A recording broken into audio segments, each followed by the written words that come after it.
Hey guys, what's up? What's up there, guys? I was just making sure everything is up and running. Seems like everything is 100%.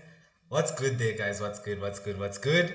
I see you guys in the chat. So, what I will be doing, guys, is I will be looking at what's going on inside of the chats, obviously, just so that we're 100% up to date so that we can also engage because that's the purpose of us going live.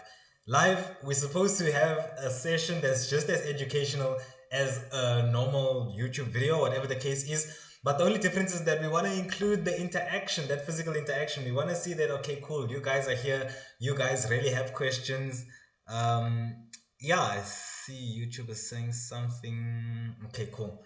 I think there's an error there somewhere, but anyway, everything still looks like it's okay. I see you guys are in the chats. I see Neil Matthew. I see there Samkele, Adan. I see Tepiso, Teboho. I see Shimi there, Gabriel, Samkele. I see Aiden. I see New Age and Kosinati. What's good, guys? Nice to have you guys here in the building with us. Super awesome. So, guys, as you guys can see, the title of or the purpose of this live is for us to basically discuss the world of Forex, guys. But like, we mean like the whole world, as in like all of the infrastructure that's involved, the market participants, the reasons why Forex even works, what it is, how to operate it, because those are fundamentals that we obviously need to understand before we even trade. Because as a trader, you want to know exactly where you are within the food chain because there's like there's literally a food chain that's going on there, guys. You need to understand where you are within the food chain, like what effect do you have, and if you understand the I'm gonna use let's just use I'm trying not to be as complicated as possible. I want to be as simple as possible, but I have to use big English.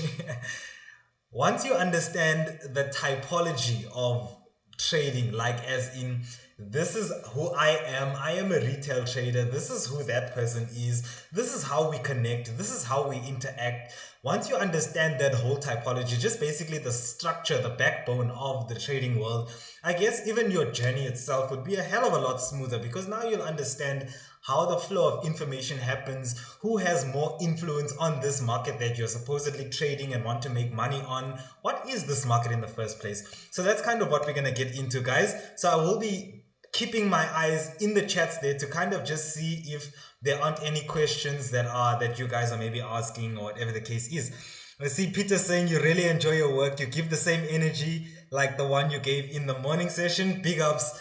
Thanks, man. Thanks there, Peter. I'm glad to have you from the 3.0 in the building, man. I think you guys are always representing, and man, it's good to have you, man. It's good to have you. I see Violet is asking for an Aussie Cat update. So the last time I did look at Aussie Cat, I'm just looking at the price now. And I can see that the price is, let me count using my fingers, 4 pips. We still four. Okay, well now it just went 3 pips. So now we're about 3 pips down, as in like 3 pips negative. So basically the trade is still at break even. So we're just going to be waiting and just seeing how that pair develops. But yeah, I do see another risk entry presenting itself above the current entry that we do have. Just obviously in case something happens, we get taken out of the position or whatever the case is. We do have another idea for a scale in. So just kind of wait in on that. Let's just see how the current position that we do have plays out. But nonetheless, guys, let's get into the crux of the message today. So we're going to be speaking, like we said, about the whole world of trading, the whole world of Forex. So obviously we first of all need to understand like what is a market in the first place. And basically we'll go to the basic bare minimum that no matter what market it is, whether it's a market like the markets that we trade, like financial assets, whether it's a fruit and vegetable market, a fish market, doesn't really matter what the market is. The market mainly has two market participants: someone who is willing to sell something, and obviously someone who is willing to buy something. So obviously a buyer and a seller can't exist independently, as in if I want to be a buyer and there is no seller to sell me what I want to buy, I can't function as a buyer.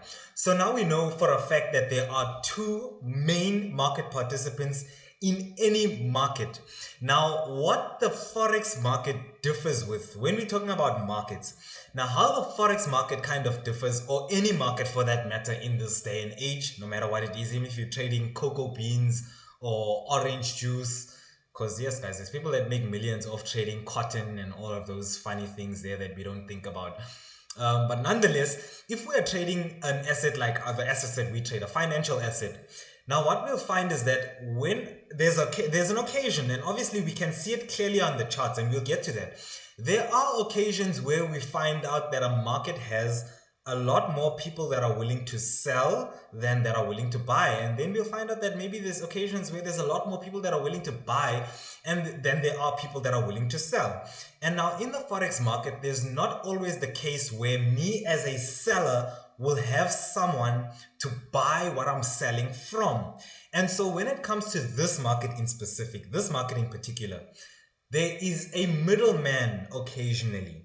And this middleman, if we're speaking about this middleman and calling him by his name in the financial assets that we are trading in the financial markets, we call this middleman a liquidity provider.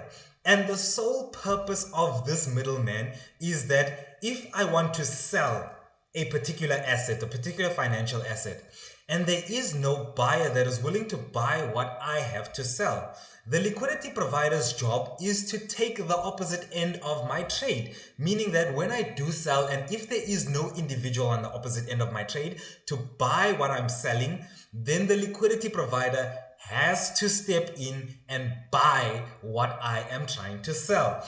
And so that's kind of when we're speaking about this. I see there Lighten is saying chasers. Welcome there, Mr. Lighten. Nice to have you there. Nice to have you. But when we are speaking about basically now this market that we are talking about, we have this middleman, obviously called the liquidity provider that we spoke about. But this middleman is basically, you can think about this middleman like a businessman. This guy is providing a service, right? And the liquidity provider's service is to always provide liquidity. Simple as that, guys. Now remember what I'm saying, because when we speak about this in further, I love to talk about the environment, because we need to understand the environment that we're trading. Like, you can't be on a journey and not know the routes of how you're going to take this journey, or you can't go to a place and not have a map at least to find your way around and to understand where you are within this big landscape that you're in. So it's important that we talk about the environment, the topology of trading. So we have this liquidity provider, right? So this liquidity provider is giving you a service, and the service that they are offering is basically they are there willing to provide liquidity, meaning that they are there to take the opposite end of a trade if there is no market participant to take that opposite end of the trade. Now we also have brokers. So we've already said that they are obviously buyers and sellers. We then mentioned our liquidity provider, and then we're mentioning now brokers. So we understand that brokers are like literally the middlemen in the market. The function of a broker is to connect an individual, which is me, which is you, someone that is willing to buy or sell something, with the markets themselves. And now obviously a broker, now in between the broker and the markets, there is that liquidity provider. So it's not like me as an individual directly interact with the liquidity provider, but the liquidity providers interact with our brokers. Now, unfortunately, all the orders that are sent to your broker, like for example, I'm trading with XNES, or I'm trading with Veracity or IC Markets or whatever the else is there out there in the world. So I'm trading with that particular broker. Now, you're also probably trading with that particular broker. Now, all of our orders that we are executing with this broker, the broker is not the person that is saying that, yes, market, this guy bought, this guy sold. What the broker is then doing is the broker now has a liquidity provider that they need to hand over those orders to, and it is the job of the liquidity provider to make sure that there is obviously what the broker receives from the liquidity provider is the lowest bid price and obviously the cheapest ask price, and those are what you see on your chart as buy and sell.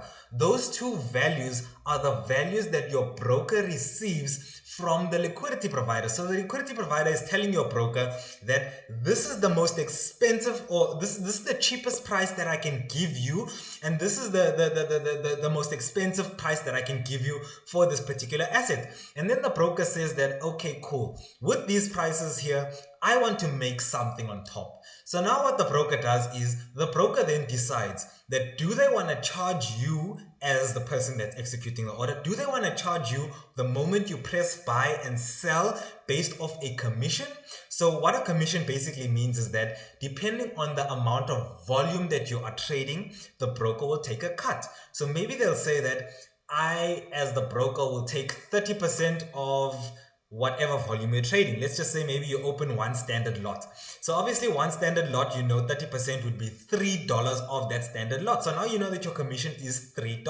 Now that $3 obviously stays consistent, because if you open 0.01, what would they take? They would take 3 cents from you as that 30% commission for you opening and closing that trade.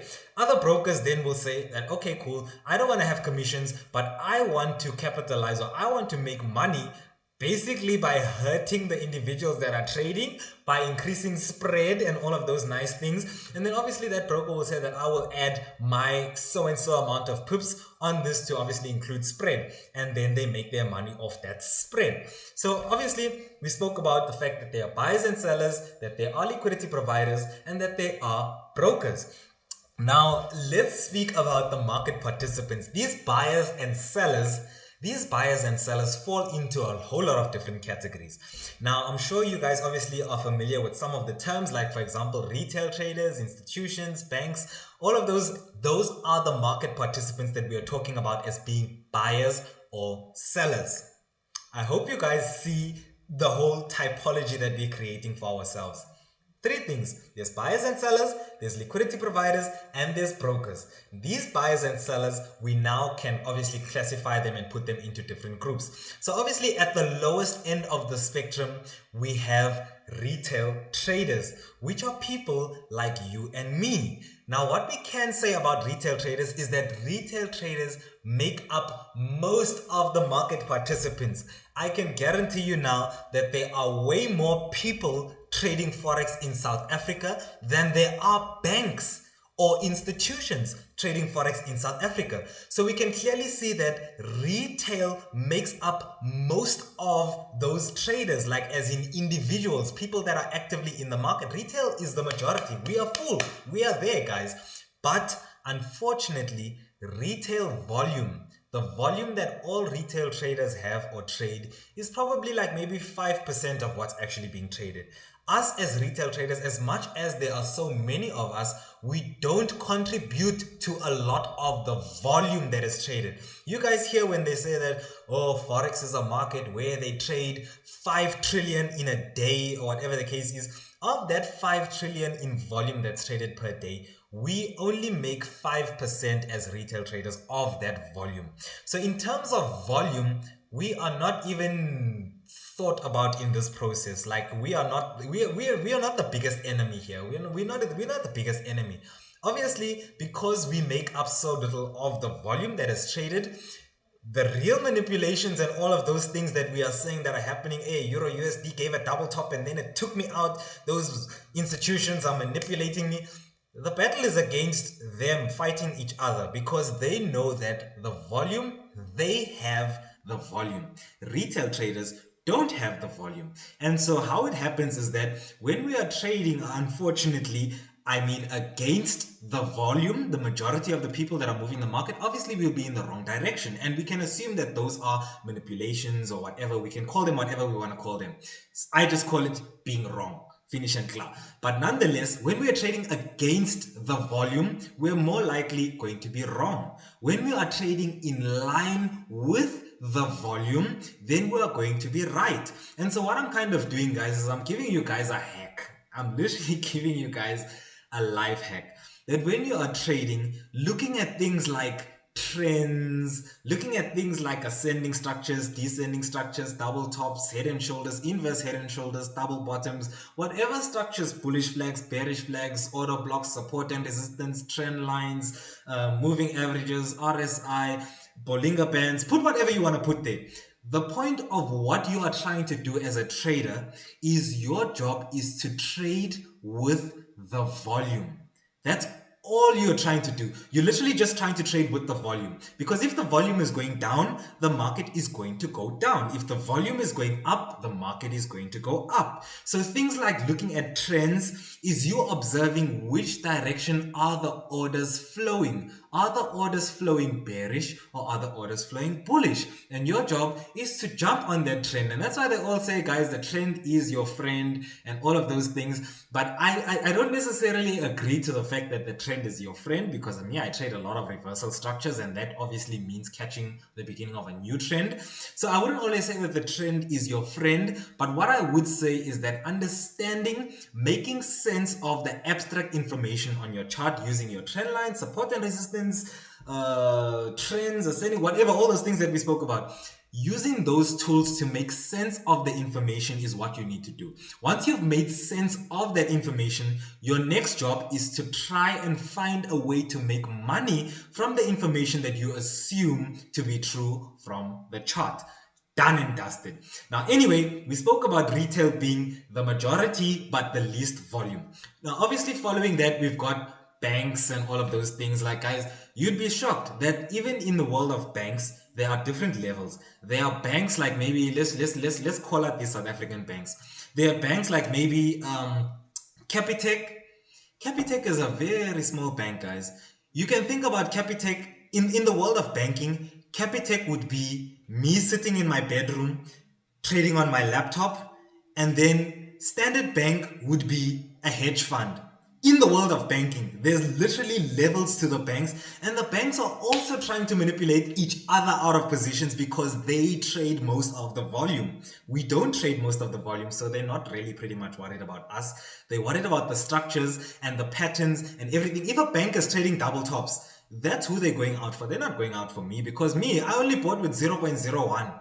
What does me losing $2 in the market make a difference to? They want someone that's going to lose a couple of millions. And obviously, there's no retail trader that's losing a couple of millions on a double top every single day. Doesn't happen a lot. But anyway, I see there Sylvia's in the building.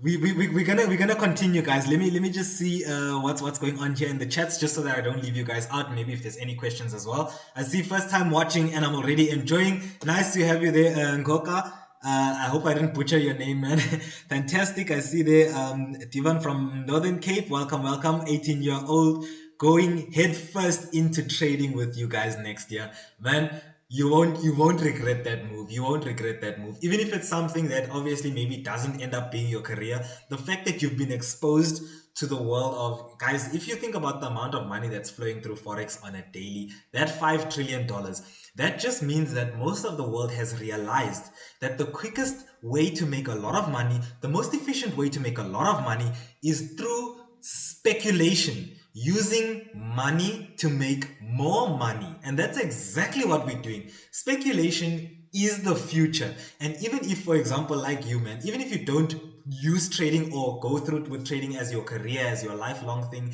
if you have that knowledge of understanding how to use speculation to make you money, even your savings, even your retirement, they'll be at such a better place than someone that has no idea of those financial assets and no idea of how to make money from speculation, and that's just gonna use, maybe for example, MIPFA, which is the metal industries, and let MIPFA invest their money for them. You'll be at a much better place, because MIPFA is only gonna guarantee you 8% in a month or in a year, whatever the case is. But if you understand how to use speculation, you can invest your own retirement savings and put it into something that's going to grow at a much faster rate, or whatever the case is, or something that's going to give you a lot more dividends per share that you own, or whatever the case is. There's going to be ways that you're going to work around it, man. So I admire the fact that you're young and you're diving straight into the world of finance. Like me, I hated finance. I don't like economics and all of those things. But right now, I found a passion, and I've made this thing. I love it so much, man. I love it so much. And it's not so,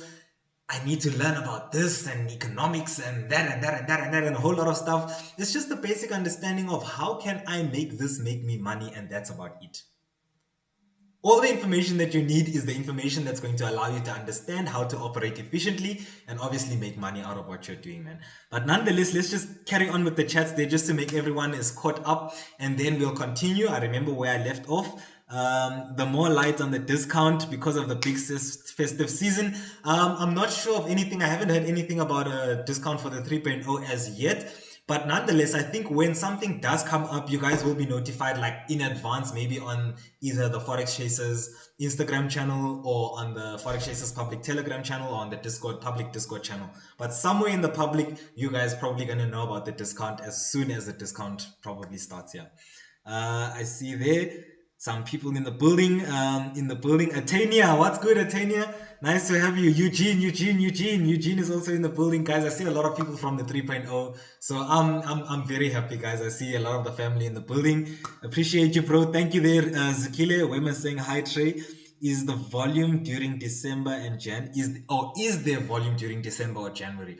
So what we can say about like towards the end is that, and we were having a talk about this in the office a while ago, is that during the month of December, now we speak about volume and volatility. We said that both of those two things are correlated, as in like when there's more volume, there can be more volatility, and when there's less volume, there's going to be less volatility. So obviously, like during the December period, a lot of investors are probably pulling money out and cashing in on whatever they've invested from the beginning of the year and whatever the case is. So obviously, excuse me, the amount of volume is dropping. But the amount of volume dropping, yes, as much as it is correlated to volatility, which means that maybe the markets might be less volatile. If we think about what happens when we'll actually go there a little bit later, but let's just go over some of it now. If we speak about what happens when the volume drops, it takes less money to move the market up or down than it would when there's a lot of market participants. When the volume is there, it would take more money for the market to move up than it would take if there was less money, because maybe there's less sellers involved and the market has to pass through less sellers or whatever the case is to move the market up. So obviously when there's less volume, we expect volatility to drop. But what happens is that when there's less volume, it takes less money to move the market. So we're finding out that even though there's the volume is dropping, the volatility is picking up, because now market makers are having fun. They absolutely enjoying this market that has not a lot of volume, because they just doing what they need to do and filling in their orders and just providing a good service for whoever their customers are. But nonetheless, yes, volume does decrease mainly during the month of December, but obviously in January it's going to start to pick up again, because everyone you probably know is going to have a New Year's resolution of starting to do this and starting to invest in the stock market and doing that and whatever. So obviously volume in everything, no matter what it is, volume of whatever it is, obviously increases in January. So January, we're going to see a lot of volume coming in, man. I see the teammate, hope you're good. Are you trading for a career? Yes, I currently am. Right now, trading is a career path for me, but I'm not holding it like I've kind of realized like in life that as much as I want something and admire something and hold on to something right now, the only constant in life is change. And you know, who knows, I might just become a millionaire tomorrow and then decide that my new passion is now saving dogs that are on the streets or whatever the case is, and then now my whole career revolves around saving dogs in the street. So yeah, I do want to do it as a passion, but I'm very open-minded, dude. I'm very open-minded. Like I'm doing it as a career because so that my focus can be there, but I'm not blocking everything else out at the same time. So yeah, thank you, man. Appreciate that. Please give the definition of the liquidity provider again. So the liquidity provider is basically someone that is responsible for providing liquidity in the markets when there is none.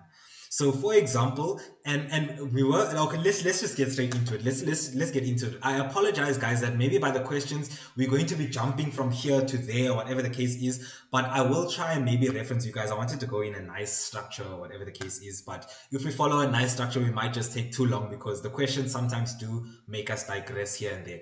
But nonetheless, so I'll answer your question by actually going back to what I wanted to say. So we were currently just speaking about the types of of traders. So the buyers and the sellers, who are they? And then obviously we have those institutions, those hedge funds, and then there's quant funds and all of those other things that trade high volume. So we can classify them all as saying that we've got high volume traders, and then we can say that we've got middle volume traders and then lower volume traders, which is us. Maybe the middle volume traders includes both banks and some hedge funds, and then the higher volume traders includes both banks and other hedge funds, because you know that there's a hedge fund that controls 6 million or 6 trillion or whatever the case is. There's one hedge fund that's only managing 100 million or 1 million or whatever the case is. So there's levels to everything on every scale.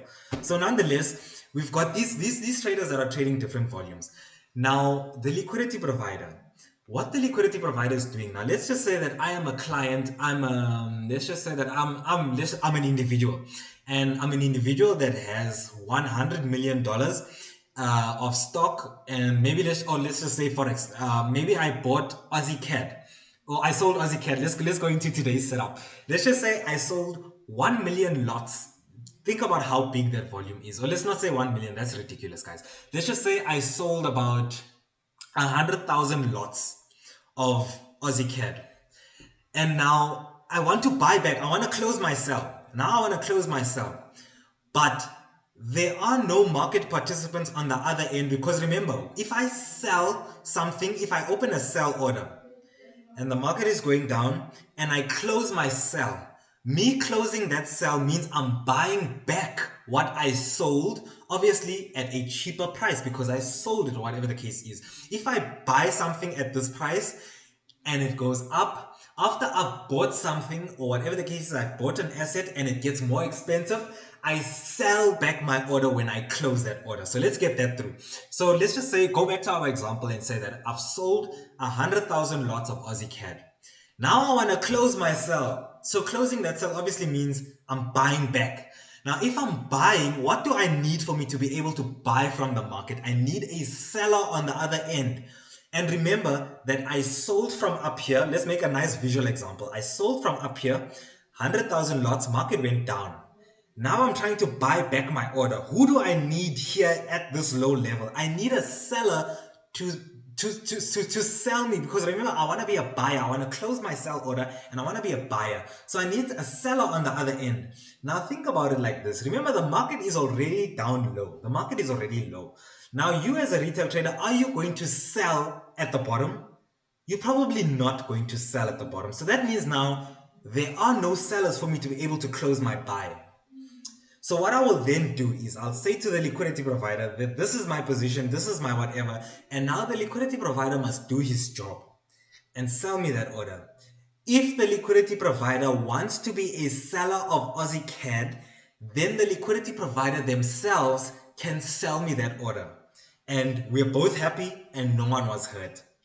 Now, imagine the liquidity provider does not want to sell, does not want to be a seller of Aussie CAD. So the liquidity provider must now provide that liquidity and find sellers in the market. Guys, welcome to the world of manipulations. Because now there's no more sellers in the market, right? And I need to sell my order now. So now the liquidity provider's job is to now pump sellers into the market, or pump selling volume into the market, because there is no sellers that want to sell at that high price. They want to sell 100,000 lots of Aussie CAD that I want to buy back. There's no one that is willing to sell that to me. So now the liquidity provider's job is obviously now to manipulate the market, pump sellers in, do whatever it needs to do, create that the bearish continuation flag so sellers can go in. It pushes the market down a little bit and then it ends up pumping up, or whatever the case is. The whole purpose of that whole thing was just so that the liquidity provider can provide the service that their job requires and get sellers into the market so that I can be willing to buy back what I sold initially. That is the sole function. So the liquidity provider is basically just someone that is willing to step in if there are, or if there is no liquidity. Liquidity is basically orders, buying and selling. Because remember, let's just say, let's go back and say that the reason of the markets are a very fair place. The markets, remember, think about a fish market. What is the purpose of a fish market? A fish market is there to bring someone that wants to sell fish with someone that wants to buy fish. a fruit and vegetable market is the sole purpose of that is to bring a person that wants to sell fruits with a person that wants to buy fruits. The sole purpose of Forex is to bring someone that wants to sell a particular asset with someone that wants to buy a particular asset. And so by nature, the markets are a fair place, or the function of the markets is to be fair. So obviously, when we see, or the reason why the market, why does the market go down anyway? Or why does the market go up anyway? The market goes down because there are more sellers involved than there are buyers. The market goes up because more people are buying than there are people selling. And that's why the market is going up, because there's more volume of people driving up the demand for that whatever particular asset. So now we're saying that the market is a fair place. Now, obviously, if we see, have you guys ever seen this? Have you guys ever heard impulse, correction, impulse?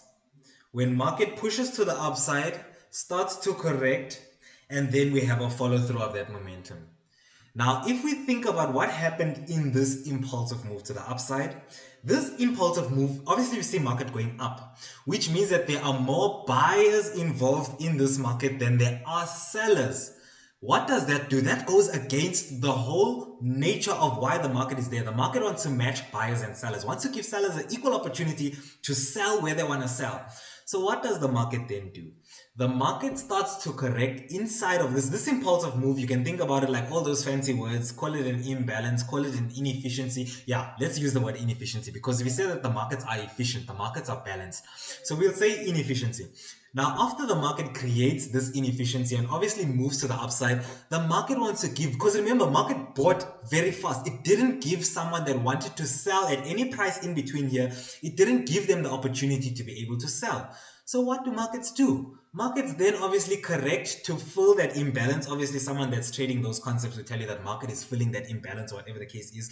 But basically, fundamentally, what market is doing is market is trying to be fair and give a seller a chance to sell at a price where they weren't able to sell. Because if we look at this corrective structure, impulse, let's just draw a descending structure to obviously denote our correction. We have an impulse. What is happening in that corrective structure that's a descending structure? Low, lower high, lower low, lower high, low. Oh my God. Are we in a downtrend in that descending structure? Yes, obviously, because now the market is giving those sellers a chance. Those people that didn't sell in that impulsive move is giving them a chance to now be able to sell. So do you see how market is basically fair? So kind of to just speak and wrap everything up, and then I'll obviously go into the chats, is that basically the market is there to just connect two people, buyers and sellers. And everyone that is included in the market has the same agenda. Every person that is trading in the market has the same agenda. To buy something at the cheapest price and to sell something at the most expensive price, with the intention of doing what? With the intention of making money. Whether you're a speculator speculating daily, whether you're a scalper, whether you're a position trader, whether you're an investor investing for 5 years in the stock market, your intention is to buy some stock or whatever the case is at a lower price and to make money and sell it again at a more expensive price. So by nature, obviously the market is there to obviously bring both buyers and sellers into the market. There are people on the other end that provide services, like a broker that provides a service to you as a trader to connect you to the Forex market so that you can be able to buy and sell. There are liquidity providers that provide another service, and obviously the whole point is just to make money. So point being is that we needed to understand basically the environment that we're trading. Where are we? Who are we in this market? What are the people that are doing this? What are the agendas? And really pretty much we can conclude that there are no agendas. There are just people in the market that can observe something that can give them an edge to make money. Whether their observation is an edge that they develop from the purpose of like something like risk management, having a 1:3 risk to reward ratio, that is an edge. Making sure that you can lose 7 times and only win 3 times and still have 2% profit, that is some type of an edge. There's people that use risk management as an edge. For example, a quant fund, those funds that those people that do high frequency trading, they they use risk management as an edge. They're in the market for a split second, a microsecond, and all they're doing is they're there to make 10 cents in the market, and they're there to lose 1 cent in the market. That's a 1:10 risk to reward ratio, and they do that a million times over in a day, and that's how they make money. There's people that make money obviously by the purpose or doing arbitrage, which is something that I was avoiding speaking about, but nonetheless it came up, where obviously you say that I want to buy at this price, and the broker goes back to the liquidity provider and says, let's just say you want to buy at 15 Rand. And the lowest price that the broker or the liquidity provider is offering is 14 Rand. What your broker will still do is your broker will tell you that this thing is 15 Rand just so that they can profit that 1 Rand difference. And that's called arbitrage. There are people that do that. But obviously those people are exploiting an inefficiency of time. How long does it take for my order to get to the liquidity provider to be filled? So they can see what the liquidity provider is offering, and they will give us what we think is the lowest price before the lowest price they actually see the lowest price. So that's also someone exploiting and finding an edge within the markets. There are people that have edges that have to do with something like observing patterns and structure, like how we trade. We trade using support and resistance and all of those things. Those are us observing patterns and things within the market that help us find an edge that can produce money. So point being is that there is no one that is against anyone else in the market, guys. There's no market maker that's there that wants to take your money. It's just you that either maybe the probabilities are playing out, because remember that the market is random. No matter who says what, market is random. We can say that market will sell from resistance, but we don't have a guarantee, meaning that anything can happen in the market. Point being, and I'm sure you guys as traders, if you guys are trading for the longest of time, you guys know that anything can happen within the market. You can buy NASDAQ now, and while you're going to put your stop loss order in, news hits and you didn't know, and the market goes against you, and you see margin call, when you try and press to modify the order, it even goes meow, not enough money. And you didn't even see that move. Anything can happen within the market. So generally the market functions on this random nature.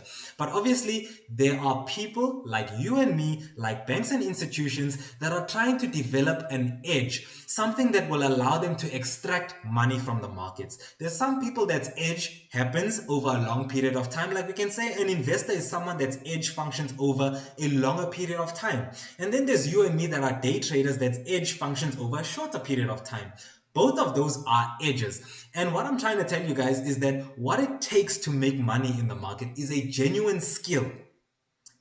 A genuine skill that takes time and effort and understanding and pain and all of those things to develop. Like the process of growth is never going to be easy. And what it's going to take from you, it's going to take a real edge for you to extract. You see that $5 trillion that I said in the beginning? I said it on purpose because of that $5 trillion, guys.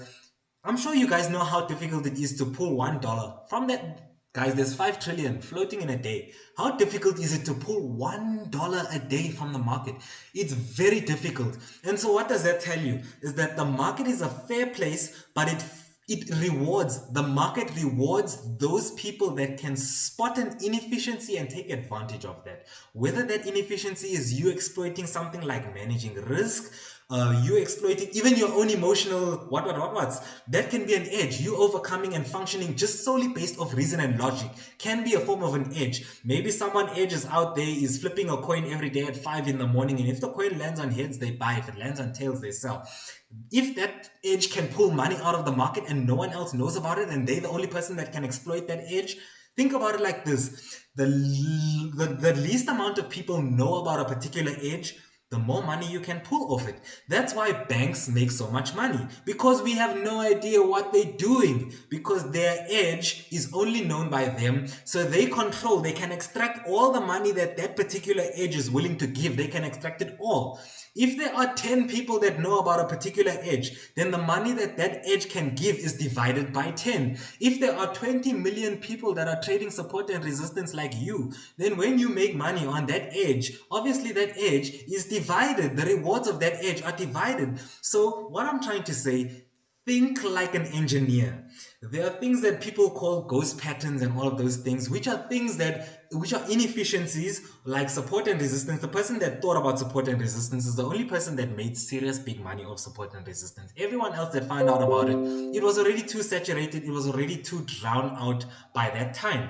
So what I'm trying to say is, think like an engineer, guys. Be the person that is going to, and first of all, if you want to if you get a car and you want to change something and make this car more faster, you need to understand how the car functions. You need to understand that, okay, first of all, petrol can influence my speed, the engine can influence my speed, a turbo can influence my speed, the size of my tires can influence my speed, whatever. You need to understand how this thing functions before you can even think about finding an edge and finding a way that you can exploit an inefficiency. You need to understand how the thing functions. Otherwise, you're not going to be able to reverse engineer the system to create an edge, or to come out on top, whatever the case is.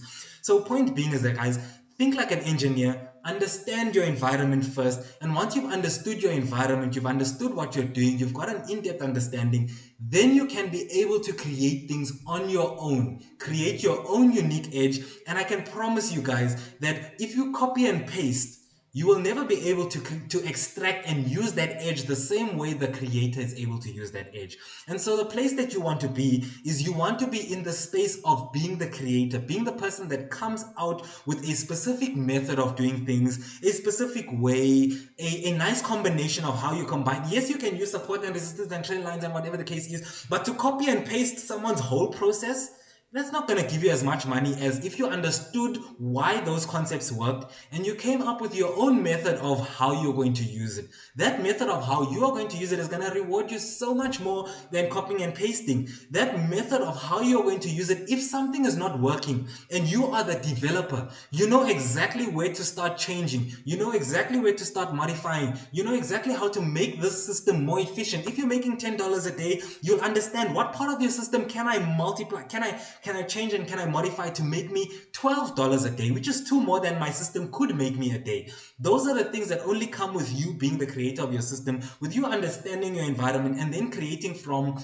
what you know, not what someone else is telling you, what you've understood based off, first of all, your experiential knowledge. That's why you find out that people that have been trading for a long period of time are those people that are really successful. Yes, you can find someone that's been trading for a week, they made 20,000 or whatever the case is. Do you find them trading after like a year or whatever the case is? After the next month, after they made 20,000, that 20,000 has now been reduced to a $200 account that they've blew twice. And this is the third time they're depositing $200 to try and push it to 20,000 again. That's how it is. But for someone that has been able to develop the system, understand the system, they'll know exactly how to make this system make them money. I'm done, guys. Let me go through the chats and see what you guys have to say. Let me go and check what you guys are asking. And then obviously I'll go through your guys' questions and stuff like that. And then once I'm done with the questions, guys, we'll call it a session. I enjoyed you guys being here. Let me go through the questions there. Let me go through the questions. I see. Okay, cool.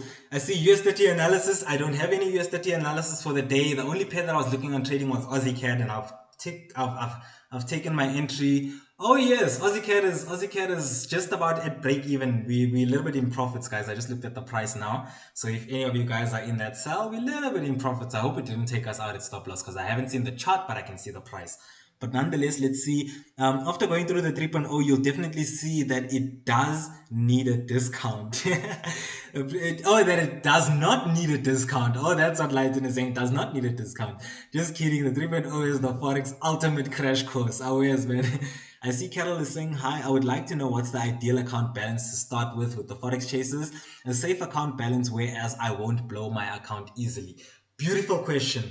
The only way you won't blow your account easily is by practicing good risk management. If you are willing to trade $1 per trade, then deposit a $100 account, because that's 1% of your capital. And I know people have been telling you for the longest of time, risk 1% of your capital. Guys, if you're risking 1% of your capital, how many trades will it take you to blow your whole account? 100 trades to blow that whole account. Can you lose, realistically speaking? Will you ever lose 100 trades in a row, even if you randomly buy and sell on anything? No, you won't. It's impossible. You'll never lose 100 trades in a row, even randomly. Even if your distribution is 100% random, you'll never lose 100 trades in a row. And so the first step to not blowing accounts, the first step to consistency, the first step to tasting your withdrawals, to eating it, to actually tasting it physically, is risk management. That's the beginning of it all. So I would say that a nice amount that you can deposit is an amount that you can practice good risk management with. If you deposit $200, then you know you're risking $2 per position. And If is $2 per position going to allow you to survive, like maybe if you long term? Obviously not. So now you know that trading and really making money is a thing that's this capital and the amount that you're trading. Capital makes the difference, guys. Capital really does make the difference. And so if you are still starting out and if you don't have a lot of money, the purpose of you trading should not be to make money. The purpose of you trading should be to make mistakes, should be to grow, should be to finding out how does this person make decisions? How can I create a system that doesn't cause resistance to this guy? Because if this guy doesn't want to swing and I'm forcing this guy to swing just because Tremaine swings and this guy doesn't want to swing, he can't hold a trade. This guy's not going to make a lot of money because that's resistance in this guy's process. Maybe this guy's more efficient. This guy can make decisions in a split second, and this guy can make, or whatever the case is. And so scalping comes more naturally to this guy. And so if I'm forcing this guy to swing and this guy naturally scalps, I'm obviously going to find a lot of resistance on this journey and things are going to be a lot more difficult. So the beginning part of your journey is always to create processes and systems that will then make you money. I'm sure you guys, or maybe you guys haven't heard Lisiba say that the most difficult part is making 100,000. Once you've made 100,000, the rest is smooth sailing. Why? What does it take to make 100,000, guys? It takes a system that can genuinely make money. 100,000 is a lot of money if you're coming from nothing. 100,000 is a lot of money. And if you can find a system that can make you 100,000, won't that system make you more hundreds of thousands? And so that's the most difficult part. Creating that system, finding that path of least resistance that feels natural to you, where you can easily get to that first 100K milestone. That's the first part of your journey, not to make money. Making money will come once you have a process that can generate you money. Guys, think about that, maths. The money will come when you have a process that can generate you money.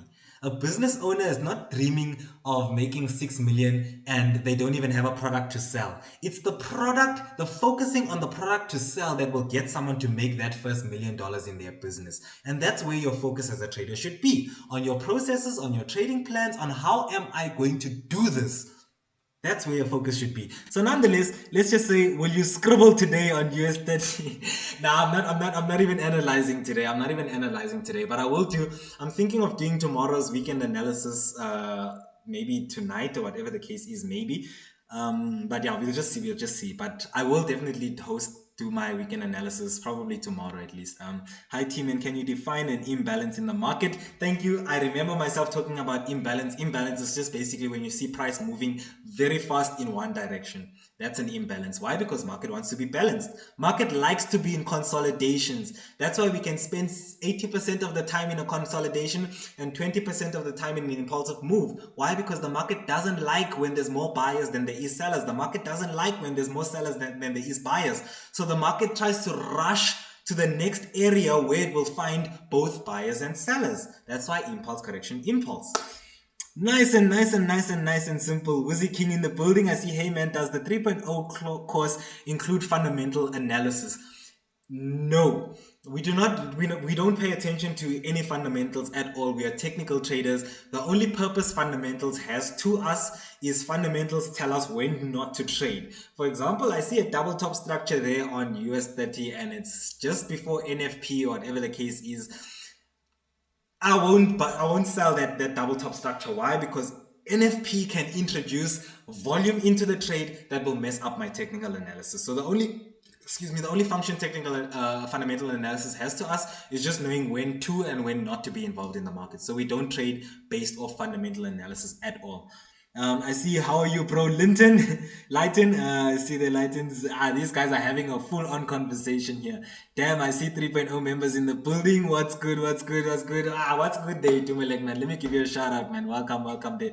Farai is also in the building, guys. Farai is also in the building. Welcome, Farai. You know you warm my heart. It's nice to see you there, Farai. It's nice to see you. Lighten, these guys are having a conversation. Let me just skip their conversation, guys. I'll skip their conversation. Uh, I see there. Let's soak up as much knowledge as we can, gents. Yeah, knowledge is power. I see what happened on German 30. I'm not sure. I don't trade German 30.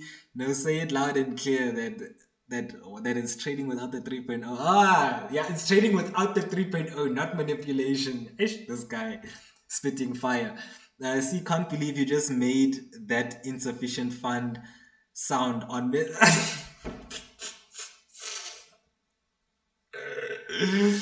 I remember myself saying, I remember myself making that sound. This guy's messing with me. Currently in the market, rewarding the 3.0 chasers. Let there be peace. Let there be peace, Lighten. True talk. Learning about the market behavior is key. Yeah, understanding the market behavior. If you understand, kind of like thinking about, like, to understand behavior. Let's say that there's a stream of water, right? And we want to understand the behavior of the stream. First, we need to see the topology of the stream. How does the stream flow? And then once we understand maybe the topology, we need to understand maybe the angle of the stream and all of these things. And that's kind of us, like, think about, like, if you are one molecule in a stream, you would have no idea what the hell is going on. Are you going up, down, left, or right? Nothing would make sense. But if you were that molecule and you understood that the river is tilting this way, that the stream has a couple of bends and whatever, you can make a lot more sense of that information, that information that seemingly looks random. Because I know when I started and I first looked at a chart, that chart looked like I was trying to understand Chinese or Japanese. Like literally me understanding, and like I watch people and they analyzing and they're like, this is a downtrend, and then they all of a sudden now someone finds a descending channel, and then I'm looking at the same chart and I don't see it, and then this guy all of a sudden says there's a double bottom, and then poof, now I can see the double bottom. Like, and I'm trying to think about how the hell does this thing looks like gibberish. It looks like a bunch of green and red things, and I'm not understanding nothing. But basically, once you understand how everything starts to function, like understanding, like obviously in your journey you learn about things like candlesticks and all of those things, and yes, you'll know the names and whatever. But then when you start to look at the market, like once you've passed the point, once you've passed the phase of learning names, learning theory, and now you're starting to be more practical with what you're doing. Because there's two types of traders, guys. There's a trader that will see a bearish engulfing and they'll call it a bearish engulfing and they'll sell, and whatever the outcome is that. And then there's another trader that will see a bearish engulfing and that will think about what is the nature of this bearish engulfing. Why did the bearish engulfing occur? What does this bearish engulfing mean to me in terms of what's happening? That trader is trying to understand the why. They're not on the part, they're not on the phase anymore of learning the names and what I'm calling this, what I'm calling that. Now they're focusing on, like Lighten was saying there, that we trade nature of the price action. Call it whatever you want to call it, but no matter what you call it, it means something fundamentally. Like someone can call a double top equal highs. It's two different names. But the fundamental reasoning of what's happening in a double top is what we are trading. The fact that buyers took price up, sellers sold for whatever reason, we have no idea. They sold.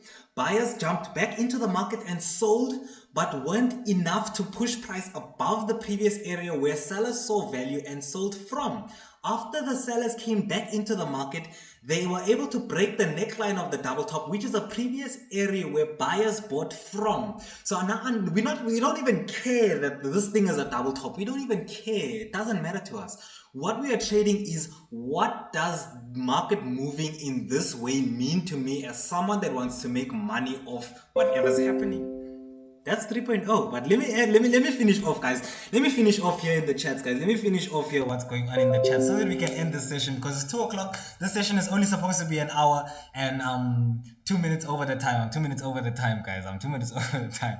I let there be peace, let there be peace there. I see there, Doc. Market behavior is the key. Yes, that's what we were talking about now. 100% there, Imperial, man. You're speaking facts, dude. I see Teresa saying yo. See you saying okay, cool. I see Zukile saying thanks. Denzel, man. Love from Ireland. Nice to have someone from so far, man. So from so far, it's nice to know people from the other side, man. I would love to go and explore and travel around, and at least if I know guys that are from here and there, When I go somewhere, I'm not a stranger. I love to be exposed to new cultures and new people, new ways of thinking, new perspectives and stuff like that, man. So shout out, man, from Ireland. Shout out, shout out, shout out. Uh, Many shout out money from London. Okay, always. I say hi to me. Two questions, Doc. Besides Forex and indices, what else do you trade? And what other investment vehicles can one use to grow their money long term? Any investment advice? So I would give the advice that I'd give to anyone is that, like, don't put money in a place that you don't understand. Like, yeah, simple as that. You wouldn't if Makelwana came to you from down the street and he's got some business and he's telling you, man, I've got a business and yeah, I've got a business, invest in my business. You'd be less likely to invest if you didn't understand what this business is about, who's their target market, how do they make money, all those things like that. So that's just basically understanding where you're putting your money. So in terms of investment, okay, myself, I hold some, okay, I'm trading obviously Forex and indices. I do hold some crypto and I do have some money in some South African companies. So we'll do to talk about stocks. I do own some South African stocks and as well as some international stocks. And it's still kind of the same thing that if you didn't understand where you're putting your money in, it's as good as gambling and hoping for the best. Like the difference between like Aussie CAD, the way that I trade Aussie CAD now and the way that I traded Aussie CAD 3 years ago is completely different. 3 years ago, I was just buying and selling because I thought I know what was going on, and right now my decisions are a little bit more informed, a little bit more educated, and so my risk is obviously different. The way that I trade is different. The confidence, everything is different because now I have an understanding of where I'm putting my money.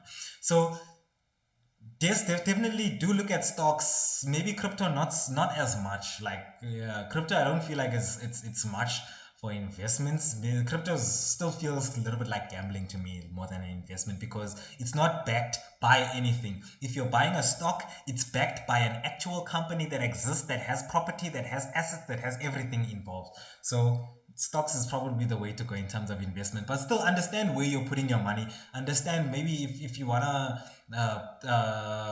buy an EFT of Nasdaq, understand what the EFT is. Understand, like, how are you expecting dividends from this? Are you going to live off interest, or are you just going to live off the percentage of profit that you've made? Like, those are the things that you need to know. Like, for example, if you buy into whatever company, are you going to get dividends or are you not going to get dividends?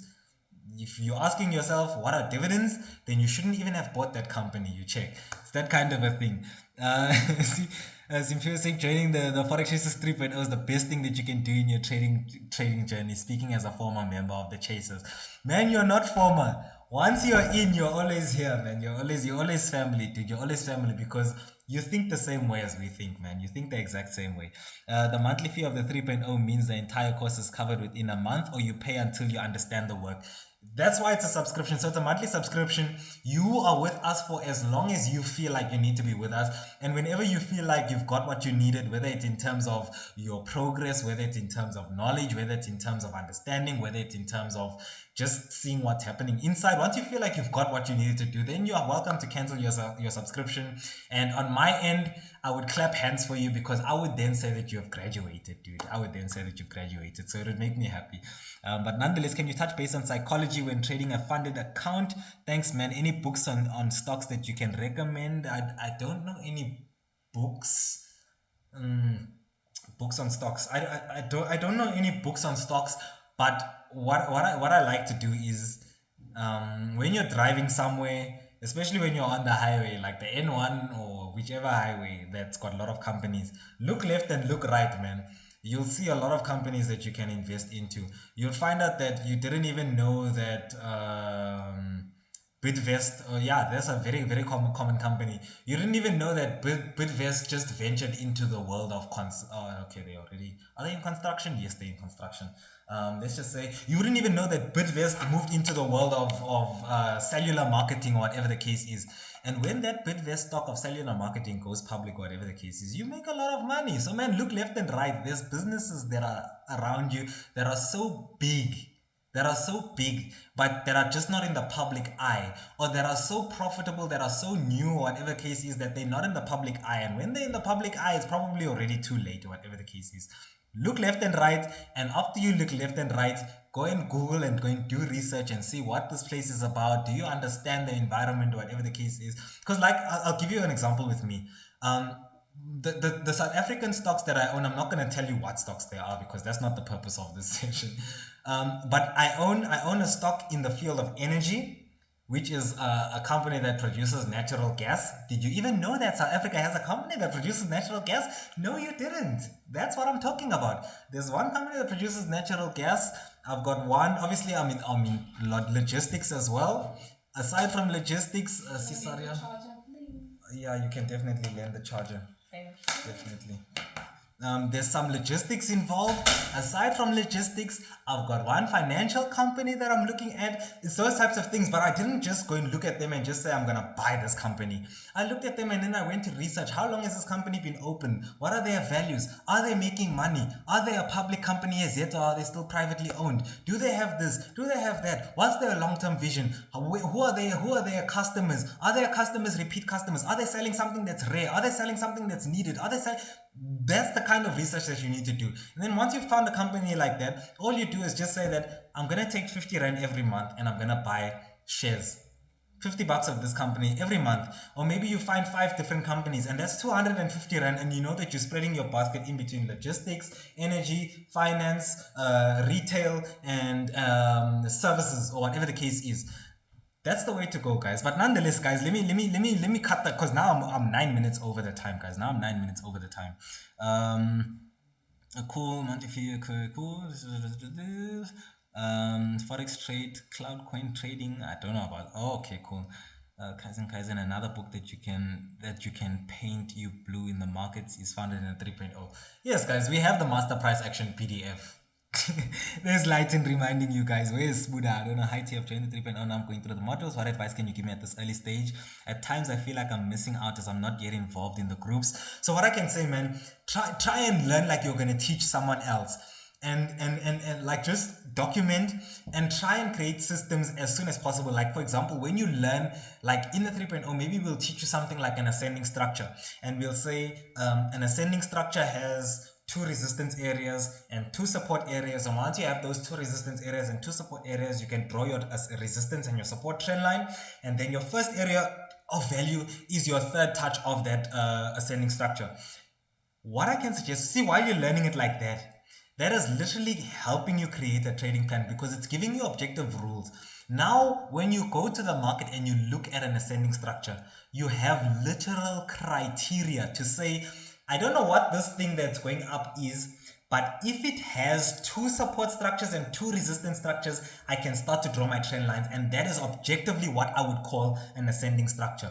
So what we're teaching you in the course, turn those things into rules so that you make your system, your trading, as objective as possible, and remove as much guesswork and as much thinking and as much assuming and saying that, okay, this is a double top structure, rather than to say, I want a market that creates a first peak, pushes away at least 2 green candlesticks, come back, taps the close of the first peak but doesn't close above the high of the first peak, and then that's a double top structure. If you have that criteria, it doesn't matter what the structure looks like, because the markets will obviously give you these things in different ways, they look different. But if you have that criteria, you'll be able to say, this is a double top, and there's no one that can argue with you. This is not a double top, and there's no one that can argue with you, because you've got objective rules. It's not open to guesswork anymore. So I would say, man, learn, write down, but whatever you're learning and writing down, write it down and learn it as a rule, and not something that, not a concept. Don't learn it as in like a head and shoulders has a left shoulder, head, right shoulder, risk entries are at the right shoulder, reduced risk entries are at the break and the retest of the neckline. Make that theory a rule, an objective rule that you can always trade and always go by, and you'll be a lot more consistent in your process. And I can guarantee you that you'll be instilling the positive things, all of the rules, all of the discipline, all of that stuff. You'll be instilling it in your learning process, and not waiting to first learn and then create processes and then practice those processes. See, that's 3 steps. Whereas you could have just, while you're learning, what you are learning, are your rules and are your processes, and then all you're doing is now just practicing those rules and those processes. So most deaf. I see Tembeka saying, Cecil, Lung is asking, so you make money on IPOs? Last thing I'm gonna say, we're cutting the session, guys. After this, we are done. No, I'm not reading any more questions. Lungi, there's one company that I have that's not, it hasn't got its IPO yet.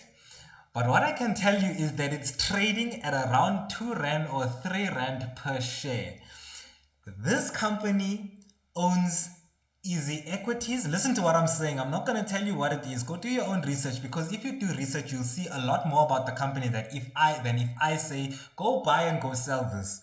Lungi, talking about IPOs, get ready, because when it does happen, if you lose 500 Rand, you lose 500 Rand. But if that company goes public and you bought it for 2 Rand a share and you bought 500 Rand worth of shares and you have 250 Rand, 250 shares, and that company gets its IPO and goes to 1,000 Rand a share, your 250 shares has just turned into 250,000 or 500 Rand, or whatever the case is.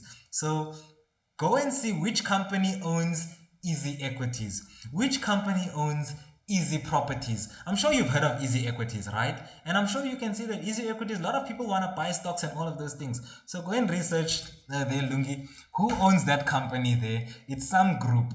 And they go and maybe your first investment choice could be somewhere in and around those numbers. Otherwise, guys, let's call it a session, guys. We've had a long conversation there. Do you think it's at this early stage it's advisable to request a meeting with a mentor?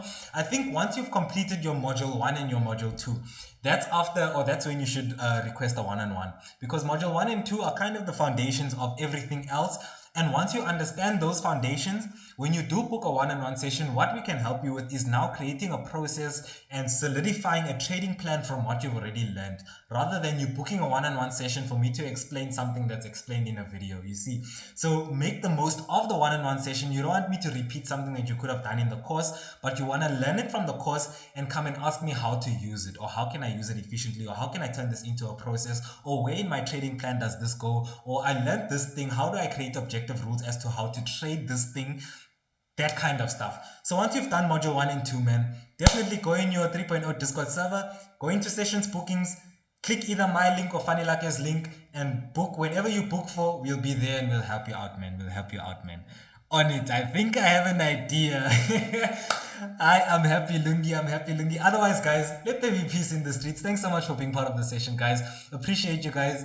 Thanks, guys. Subscribe to the channel if you're not subscribed, because now I'm going to treat it like a YouTube video now. Subscribe to the channel if you're not subscribed. Otherwise, if you guys want to purchase the 3.0, whatever the case is, after this live, this video will be a posted video. So you obviously see in the description of this video the links to the things over there. Otherwise, guys, let me plug myself as well. You guys, please do follow me on Instagram.